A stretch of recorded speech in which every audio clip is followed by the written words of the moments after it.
Right, I'm sure Hon Hassan Ayariga. English language. It's just there are many countries who do not speak English language. There are presidents who speak Chinese, who speak German, who speak Japanese, and they are ruling very well. I admire her so much because when I look at Madame Donkor and the things she's done, and they say they celebrate because we're a woman that has demonstrated to the Ghanaian people that, especially the women in society, that women to me and she has also demonstrated to people who are not educated that they can also do anything. Education should not be the limit. Because you aspire to certain positions. Because a answer that you're going to use is not that Islam. And then the bar chanting religion. Now to come and mourn with the family, the bereaved family, and also to show my respect, pay my respect to Madame Akua Donkor. May her soul rest in perfect peace. And that even though she's gone, she still has people like us who will stay and watch her back and also celebrate her. This is not the end of the celebration. We might look a way of finding a way to also do one in the Greater Accra where other people who could not come here over TVGH and Greater Accra. Because he was loved by the whole world. I mean the whole country. Everybody loved her. Her ways, I mean her composure, her nature. I mean you never meet a good and you get angry. So what kind of nature? If you want to say not or you joker. Some of them are saying, you know, again now to your best understanding now. What's the Madame Akua Donkor? Who is that? Indeed, you know a joker.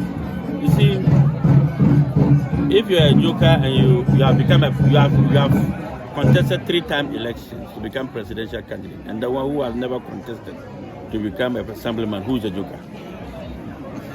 One ever a joker. She jokes and she's aspiring. You don't joke and you are sitting in the room. Joking is part of human life. It does not take away the important factor of what you are aspiring to. Let's put things aside and be serious here. As a President Mahama jokes sometimes. President Akua jokes sometimes. We all joke. Why? Will you say we are not serious or President Mahama is not serious? Let us not tag people with certain names and then hang them. It is better to be a joker than to be an armed robber. It's better to be a joker than to be somebody who has no value. She jokes and she's aspiring to become president. So at the end of the day, her policies is what matters. The vision is what matters. The strategy is what matters. It's not how many times she smiles or jokes. It won't take away the importance of her delivery of her message or vision. Say a political field that for now. I'm not for who say Madam Akua Donkor a bear board, yen your beer. As of my political ways, sometimes a bear juvia cacasan a year so when you oh, Madam Akua Donkor had her ways of running political campaign, and she has a way of expressing herself. It was not because she expressed herself in a certain way that made it look funny. There are people who are more funnier than, Nipa or maybe tell me a funny juice, check Madam Akua Donkor. But because Nipa perceived that on school high now, that is why they feel like a joker. What he said. But if President Mama jokes, will you say it that way? Or if President Akua will say it that way? So let's put it. I think that for me, the politics is one thing. We should not be so much into the way we behave, like seriousness and somebody who cracking to everybody cracks. Trump is the worst president you can see if it comes to misbehaving. If you want to put the behavior and the attitude of people to test, President Trump will fail. But he's the president of the world. When it comes to attitude, President Trump will fail. When it comes to protocols, President Trump will fail. When it comes to somebody who talks anyhow, President Trump will fail. But he's the president of the United States of America and the president of the world. What he said. So when the people make decisions, even if it's a mad person like Trump, they'll vote for him. I consider him the mad president, but he's been voted because he speaks his mind. He says the way he wants. He comes on there. He speaks when other president will behave in a better way. But he says no. This is my style. Accept me or leave me. The many people who believe in his policy accepted him. The ones who think they are too intelligent and he's not that intelligent, they didn't accept him, but they voted for him. Yeah. So Ghana there, after NDC and MPP, maybe and then we'll have Hassan Ayariga. I think now the next election should be mine. Okay. Because all the people have contested have become president. My classmates, Akua, he's become president. John Mahama, he's become president. I'm the only one left now among the three of us. So if Ghanaians want a serious president, a competent one, I think that 2028, they should also consider me and listen to the policies that I have for Mother Ghana. And then the strategies that we want to change this country.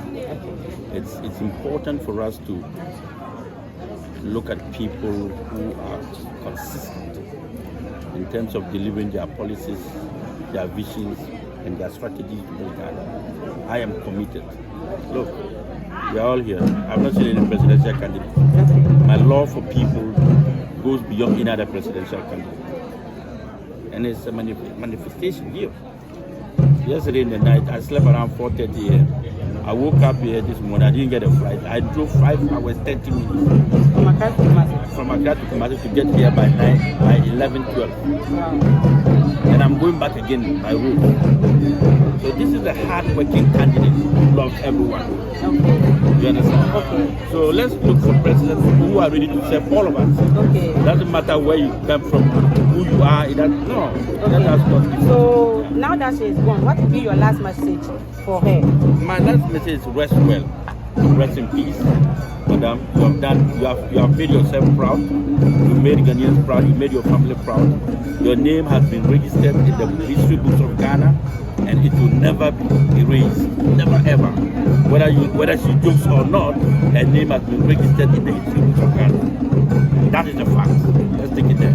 And she's done so well. And she inspired women like you, women like her, young people coming up, people who are, she wanted to support farmers and women. I mean, you should listen to her brilliant ideas. It was very brilliant. But because we in Ghana, we only assume that those who are educated, they are the most intelligent people.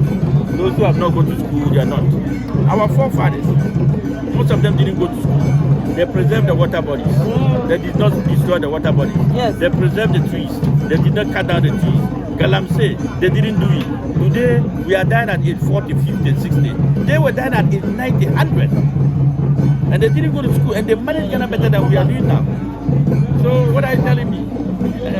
a debatable matter, and we can debate it from morning till evening. Your Excellency, thank you for your time. Thank you.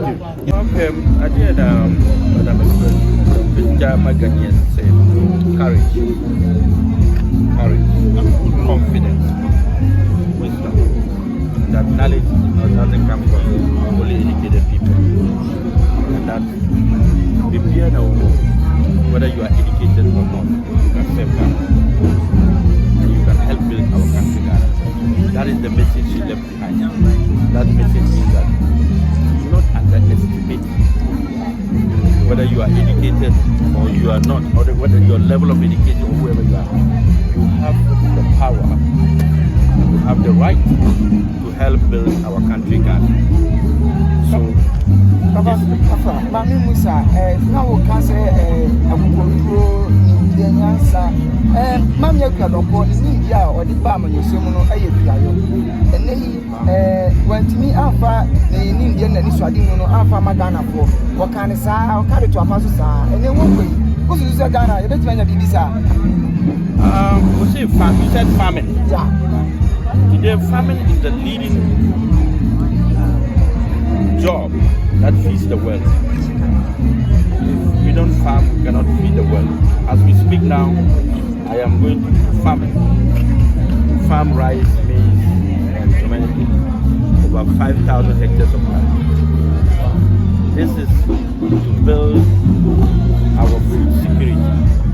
And if we don't go over the years, who is not well educated, or say young farmer, then you can imagine the wisdom she has in her. That today all the rich people in the world are farmers. The President of the Republic, President Mahama, is now going into farming. He's now a farmer. He farms maize, he farms soya beans, and then animal. He has an animal farm. So don't underestimate Donkor vision of farming. She wanted to support all farmers with cutlasses, books, and everything. That is the beginning. That's the beginning of backyard farming. You say beside that, what did she bring? Can you imagine somebody who